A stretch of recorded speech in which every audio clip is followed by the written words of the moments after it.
each day. Where there's a will, there's a way.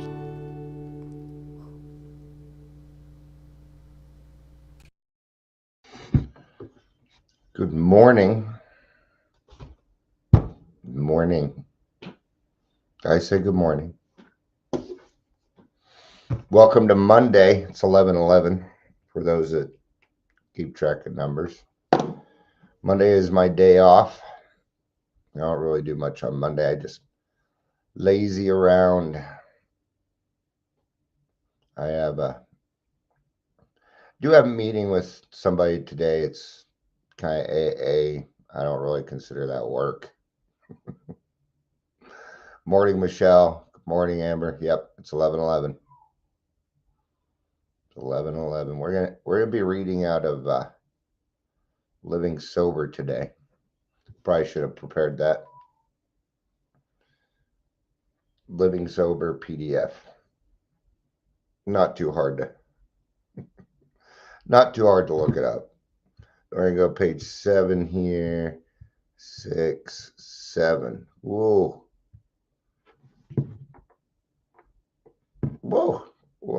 It says first we try. This and we'll get to it here. Living Sober, page 7. All right.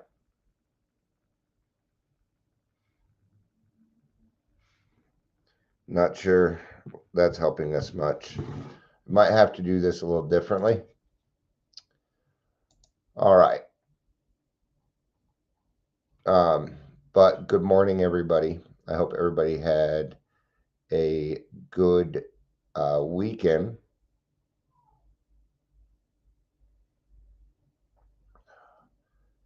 I'm just looking for this. I should have done it first. Okay. We're getting there. I'm seeing some of it. Oh, where is it? All right. We'll work with it. We'll get there. We'll figure it out. All right. Welcome, Daily Trudge. My name's Dion. If you're here, please say hello, whether you're watching the live or the rewatch. As a reminder, it is Men's Mental Health Month. It's month for a few things, but my focus is on men's mental health. Let's be very careful about putting things down in order to get to things. The little snide comments in every post, things like that. We don't need them. I just posted one, and this lady's angry, and I get it because I'm kind of angry too. There's another thing that I see going on. People are saying they're giving bad numbers. What they're doing is they're saying like 60,000 men a year commit suicide. That's not true. That's how many attempted. That's how many may have attempted. But they're making it look like. So let's stick with facts. Let's stick with things that we actually know. All right. It's often that I see people just posting. If you post something because you agree with it, that's great. But then that's an opinion, not fact. Okay.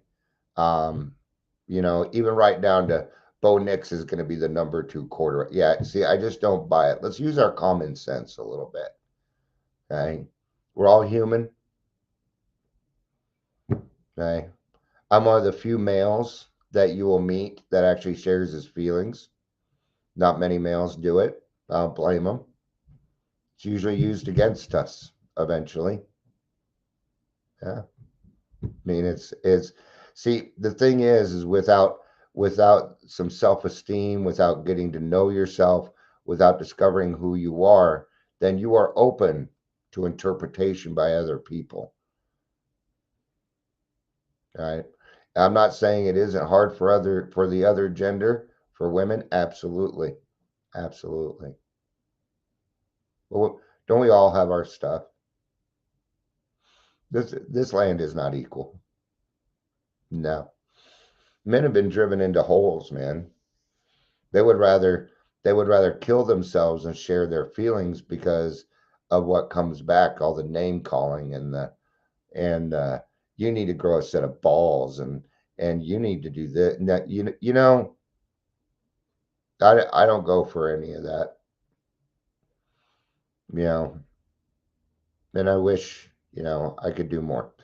So let's get to it. Those are just some examples of things going on. I'm sure that you have stuff that, that you feel passionate about. My passion happens to be with alcoholics. And alcoholics come in all different forms. All right.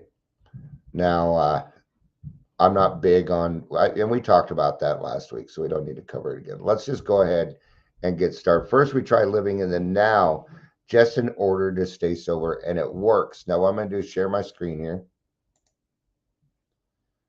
All right. And we're gonna take a look at okay. I don't think it matches anymore. So we're gonna pull a little trick. We're gonna go Control F. We're gonna use the find button, right? And we're going to put in, let's see, 24-hour. And there it is on page 9. There it is. Here's the daily reflection. So it's on page 9. See, it was off a little bit. So this is what we're going to use today. We're going to go up a little bit, and we're going to just go to number 3 here in using our 24-hour plan. All right, let's get started. So I may not be able to see, well, I probably can see comments, but then you're not going to.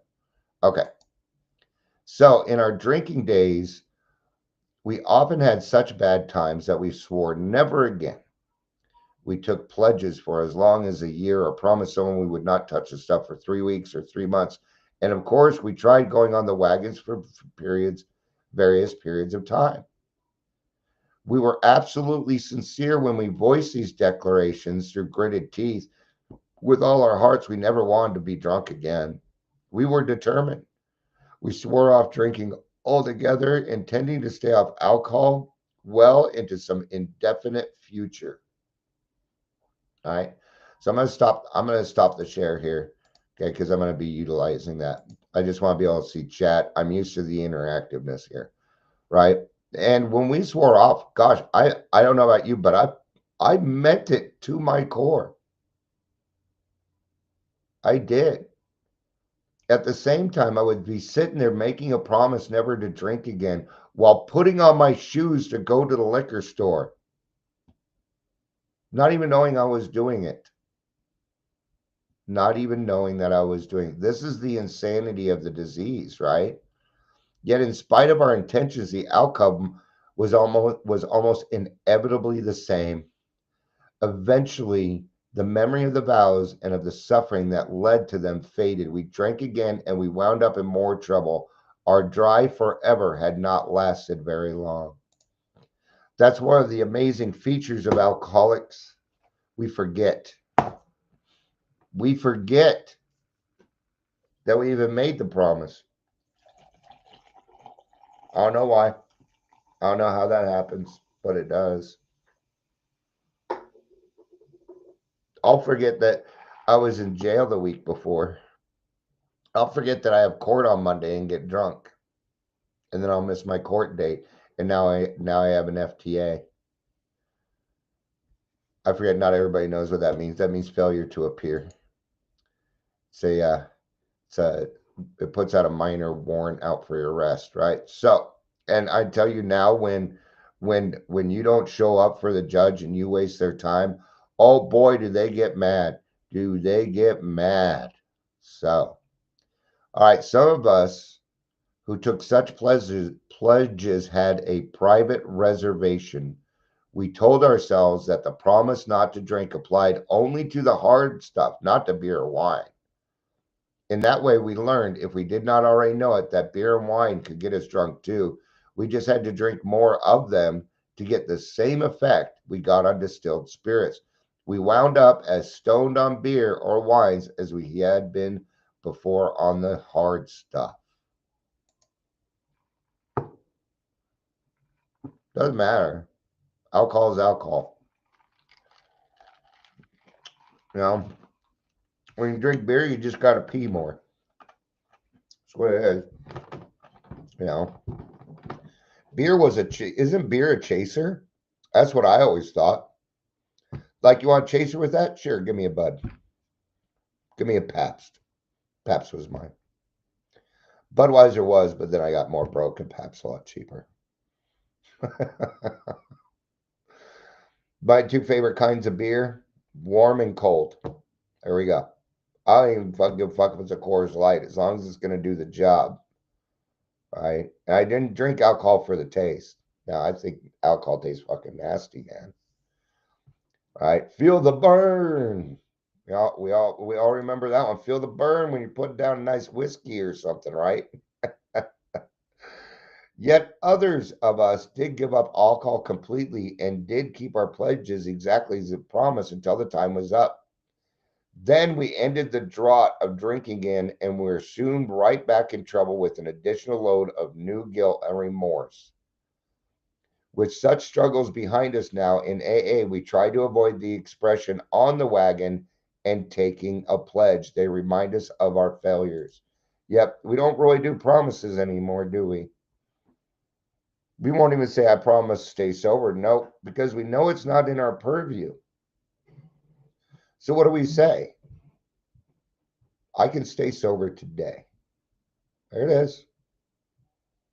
That's the promise I can make, that I will stay sober today. I don't know about tomorrow. I ain't there yet. All right. Yeah, I've been around for a little bit. Probably a good chance. Probably a very, very good chance. Yeah. I forgot to send my daughter a text yesterday. She had 30 days yesterday. All right. 30 days. So fucking, I'll do it right after I get off here.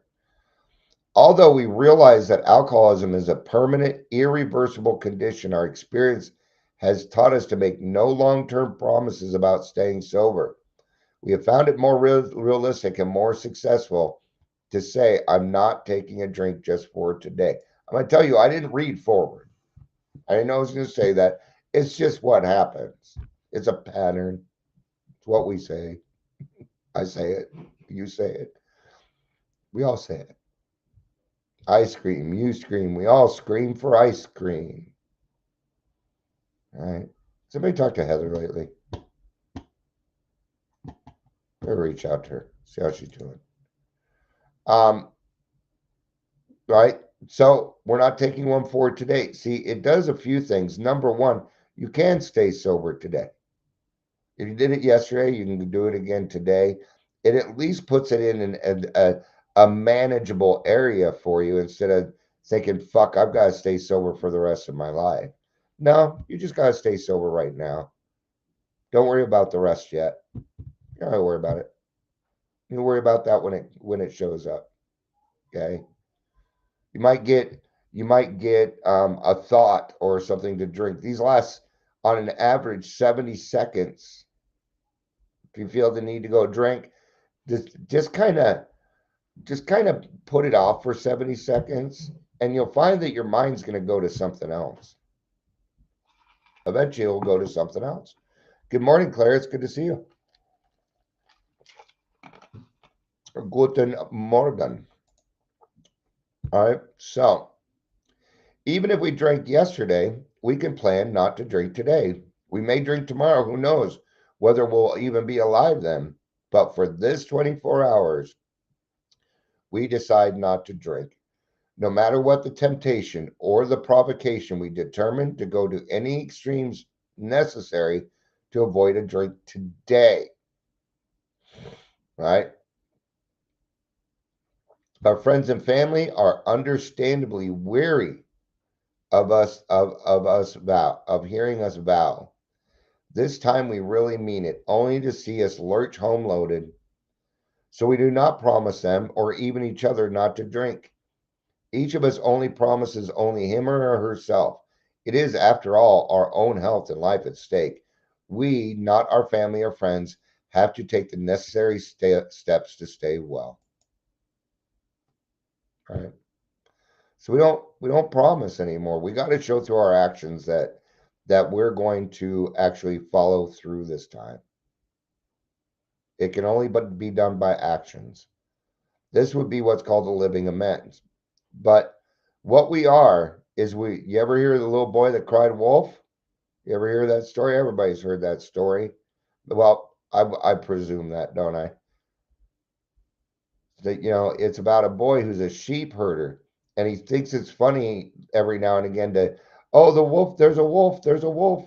And there never is a wolf. People come running, and then he laughs at him for doing it because he finds it humorous that he's fooling people. This goes on for months. One day a wolf does show up, and he cries wolf, but nobody comes. Nobody shows up because they think that he's joking around again. So they don't believe him. And he gets eaten by a wolf. There you go. So don't get eaten by the wolf. Right? For an alcoholic, saying, I'm sorry, means I plan on doing it again. We got to go a little bit further than that. Hey, I noticed that I did that. I want you to know that I recognize it and that I'm going to work on changing it. It might happen again, but I'm working on it.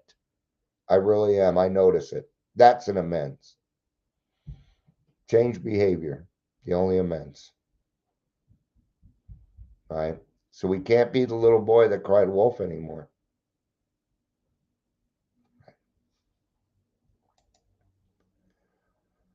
Oh, if the desire to drink is really strong, many of us chop 24 hours down into smaller parts. We decide not to drink for, say, at least 1 hour. We can endure the temporary discomfort of not drinking for just 1 more hour, then one more, and so on. Many of us began our recovery in just this way. In fact, every recovery from alcoholism began with 1 sober hour.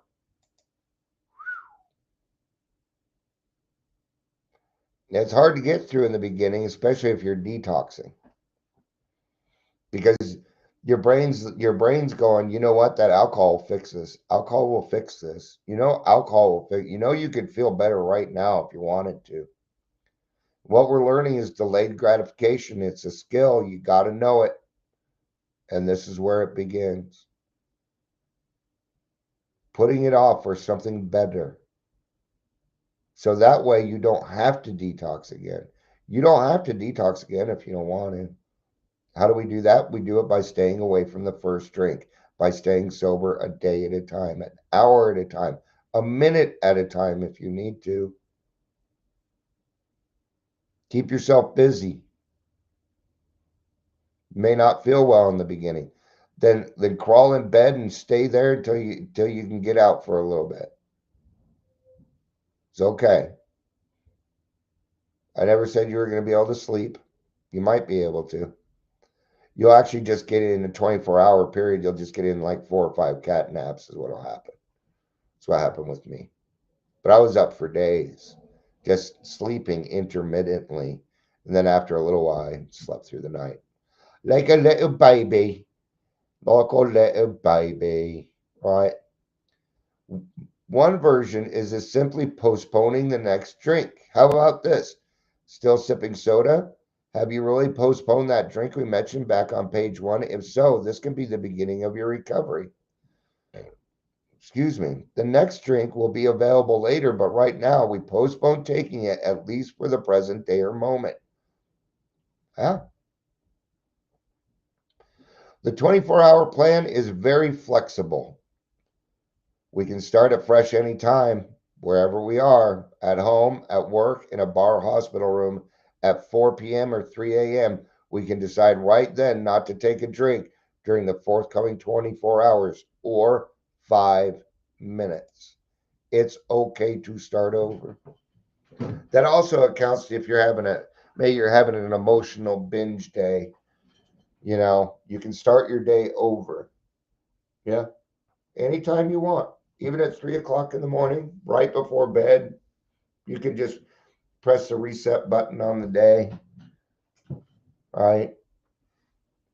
I would recommend that in the beginning you try and be accountable.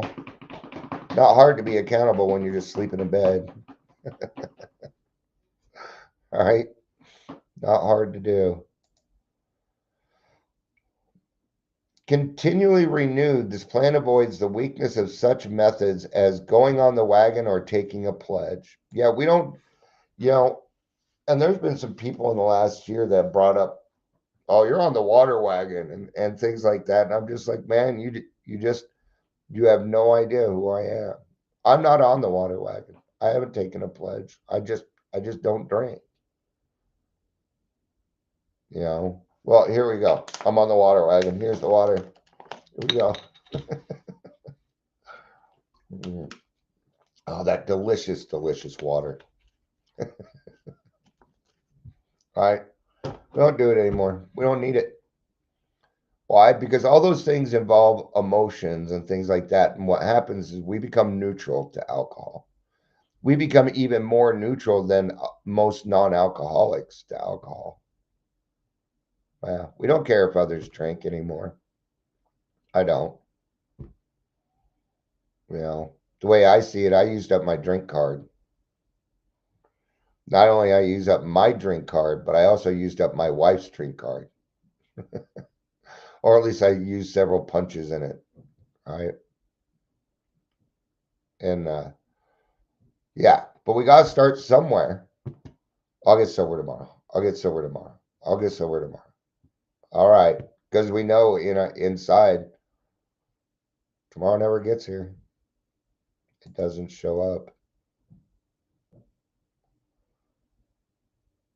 A period on the wagon and pledge both eventually came as planned to an end, so we felt free to drink again. But today is always here. Life is daily. Today is all we have, and anybody can go one day without drinking. All right. So here's the thing. What are they talking about? They're talking about lurking notions. Oh, I made it. I feel better. I made it. This is where time can frustrate the alcoholic. Oh man, I stayed sober 3 months. I can drink normally again. What makes you think that? That's like the diabetic saying, oh, I haven't had chocolate for 3 months. Maybe I can gorge on sugar now. Same thing. Same thought process. Would they do that? Be like, no, I'll just end up right back where I was. And I'm going to have to do these 3 months all over again. And I don't want to do that. See? But to the alcoholic, remember, it's been 3 months and we don't remember. That's why meetings are important. It reminds us of where we came from. No, not through the newcomers, just to the fact that we're sitting around talking. Stop using the newcomers as your way to remind you that it doesn't work out there. No, go to meetings, help alcoholics, and you'll remember. You sponsor people, you will remember why it doesn't work. First, we try living in the now, just in order to stay sober, and it works. Once the idea has become part of our thinking, we find that we can live in 24-hour segments. Living life in 24-hour segments is an effective and satisfying way to handle many other matters as well. All right. I do not use Scott's drink card. Yeah, Scott would kick the crap out of you using his drink card. He'd be like, I don't know you. That's my card. Sorry, it's an inside joke with Amber. It's about King of the Hill.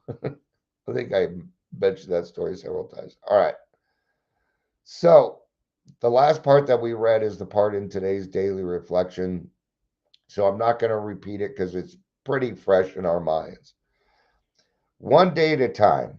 To a newcomer, this and other one-liners of AA may seem ridiculous. The passwords of AA. Fellowship can become lifelines in moments of stress. Each day can be like a rose unfurling according to the plan of a power greater than myself. My program should be planted in the right location just as it will need to be groomed, nourished, and protected from disease. My planting will require patience and my realizing that some flowers will be more perfect than others. Each stage of the petals unfolding can bring wonder and delight. I do not interfere or let my expectations override my acceptance, and this brings me serenity. I'm not sure how that all fit together, but clearly to someone it does. Amber says, I don't relate to every newcomer. I also don't relate to every old timer, but we all got one thing in common. Yep. We're all drunks with the same excuses, with the same thought process. But we are different people. I don't relate to everybody in the program. That's why I pick my sponsees, because I don't relate to everybody in the program. So it's one of the many reasons. Now, if somebody does ask me to sponsor them, if I'm open, I'm certainly willing to try. Absolutely, I am. I'll work both ways. Yeah, which probably makes me a bisexual sponsor, a bi sponsor. I don't know. I was trying to make an LGBTQ joke and it did not work, but I think you guys get it. Somebody else will come up with a quick-witted way to say it. So, all right, that's gonna be it for this one. It's my day off, so I don't really use my brain on days off. I go off the Adderall. I stopped using it yesterday. It was bringing my blood. It worked, but it was just bringing my blood pressure up too high, and it was making me very cranky. It was. I know you guys may not notice, but well, maybe you did. I don't know, but it was making me cranky, and because I was just zoom, zoom, zoom, zoom, zoom. No, no, thank you. So we'll see if there's something else out there that might work. Who knows? All right, gave it a try. Didn't work. That's okay. It's all right. What are you gonna do? I'm not gonna take it. All right. Thanks everybody for being here. I appreciate it. I love you. You know I do. Peace out. And